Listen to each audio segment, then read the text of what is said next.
चंद्रमा के दक्षिणी ध्रुव पर चंद्रयान-3 की सफल लैंडिंग के एक सप्ताह बाद ही भारत ने सूर्य के अध्ययन के लिए एक मिशन लॉन्च कर दिया है। 4, 3, 2, 1, 0. +5 seconds. Lift off normal. P1 tracking. PT tracking. Magnificent liftoff of PSLV C-57 with Aditya L1 on board. +15 seconds. PSLV C-57 का सफल उत्थापन और इसके साथ +20 seconds. प्रथम भारतीय सौर अंतरिक्ष यान निकल चुका है सूर्य के तेज से विज्ञान को प्रकाश करने। भारत का यह पहला सूर्य मिशन है और इसके द्वारा अंतरिक्ष में एक ऑर्बिटरी स्थापित की जाएगी जो पृथ्वी के सबसे नजदीक इस तारे की निगरानी करेगी और सोलर विंड जैसे अंतरिक्ष के मौसम की विशेषताओं का अध्ययन करेगी। हालांकि सूर्य का अध्ययन करने वाला यह पहला मिशन नहीं है। इससे पहले नासा, यूरोपियन स्पेस एजेंसी ने भी इसी मकसद से सूर्य मिशन भेजे हैं। ऐसे में सवाल हो सकता है कि यह वाकई सूर्य तक जाएगा या फिर सूर्य तक पहुंचने में कितना समय लगेगा।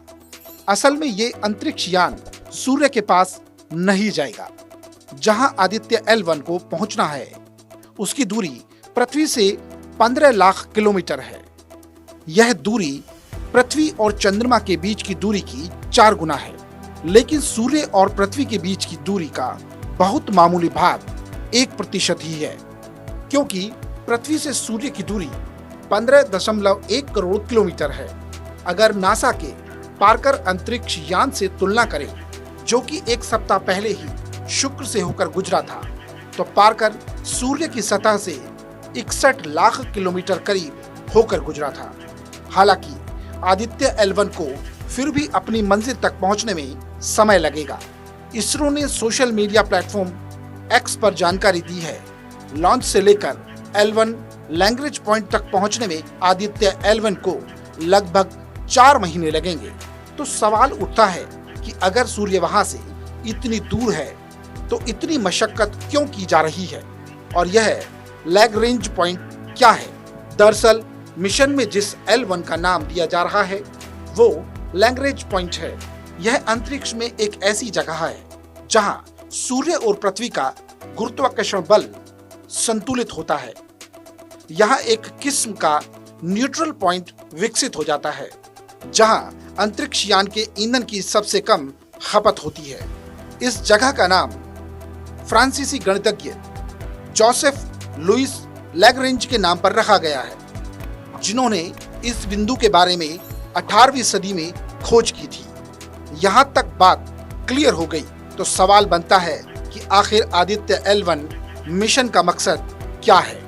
दरअसल भारतीय अंतरिक्ष यान कुल 7 पेलोड्स लेकर जाएगा और सूर्य के सबसे बाहरी सतह का अध्ययन करेगा, जिसे फोटोस्फीयर और क्रोमोस्फीयर के नाम से जाना जाएगा। आदित्य L1 इलेक्ट्रोमैग्नेटिक और पार्टिकल फील्ड डिटेक्टरों के माध्यम से सतह पर ऊर्जा और अंतरिक्ष की हलचलों को दर्ज करेगा। ये अंतरिक्ष के मौसम के बारे में अध्ययन करेगा और अंतरिक्ष की हलचलों का अध्ययन करेगा और उनके होने के कारण को समझने की कोशिश करेगा, जैसे सोलर विंड यानी और प्रवाह। इसी सोलर विंड की वजह से पृथ्वी पर सुंदर उत्तरी और दक्षिणी प्रकाश की घटनाएं होती हैं। साथ ही ये इलेक्ट्रोमैग्नेटिक विचलनों का भी अध्ययन करेगा। एक बार अपनी अंतिम कक्ष में पहुंचने के बाद इस ऑर्बिटरी को सूर्य स्पष्ट और लगातार नजर आएगा। इसरो के अनुसार इससे सौर हलचलों को करीब से अध्ययन करने और रियल टाइम में इसका अंतरिक्ष के मौसम पर क्या असर पड़ता है, इसके बारे में जानने में मदद मिलेगी। इससे विकिरण का भी अध्ययन हो सकेगा, जो कि पृथ्वी तक आते आते वातावरण की वजह से फिल्टर हो जाती है। अपने विशेष स्थान से ऑर्बिटरी के 4 उपकरण सीधे सूर्य पर नजर रखेंगे और बाकी 3 उपकरण लैग्रेंज पॉइंट L1 के आसपास क्षेत्र और कणों का अध्ययन करेंगे, जो हमें अंतर्ग्रहीय अंतरिक्ष में सौर हलचलों के बारे में अधिक जानकारी देगा।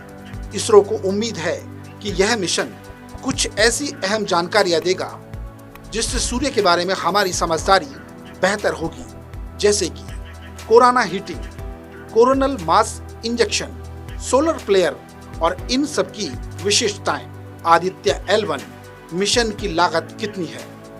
भारत सरकार ने 2019 में इस प्रोजेक्ट को मंजूरी दी थी, जिसकी लागत लगभग 4.6 करोड़ डॉलर थी।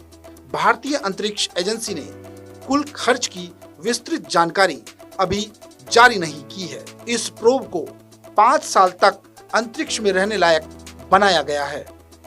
साल 2014 में मंगल की कक्षा में अंतरिक्ष यान भेजने वाला भारत पहला एशियाई देश बन गया था और अगले साल पृथ्वी की कक्षा में 3 दिन के एक मानव युक्त मिशन को भेजने की योजना बना रहा है। अब वैज्ञानिकों का अनुमान है कि आदित्य L1 से अगले साल फरवरी के आखिर तक तस्वीरें मिलनी शुरू हो जाएंगी। उपग्रह जनवरी के मध्य तक कक्षा में स्थापित हो जाएगा। भारतीय अंतरिक्ष अनुसंधान केंद्र यानी इसरो के लिए एक लाइक और कमेंट तो बनता है, तो गर्व से कमेंट कीजिए। जय हिंद।